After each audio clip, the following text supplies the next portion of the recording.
যারা weight loss জার্নিতে রয়েছো তাদের জন্য এটা একটা দারুণ ডিনার অপশন হতে চলেছে। সবার প্রথমে সবজিগুলো কেটে নিতে হবে। আমি সবজির মধ্যে ইউজ করেছি ক্যাপসিকাম, গাজর, বিট, ধনেপাতা আর টমেটো তো কম্পালসারি।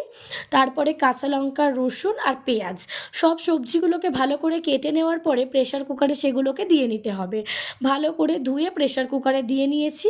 আর ওপর দিয়ে ছড়িয়ে নিয়েছি পরিমাণ মতো নুন আর দিয়েছি পরিমাণ মতো জল।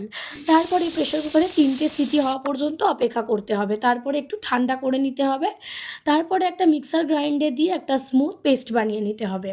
তারপরে একটা বোলে এটাকে নিয়ে নিতে হবে। তারপরে কড়াইতে বাটার দিয়ে সেটা গরম হয়ে গেলে তার মধ্যে দিয়ে দিতে হবে সেই মিক্সিংটা।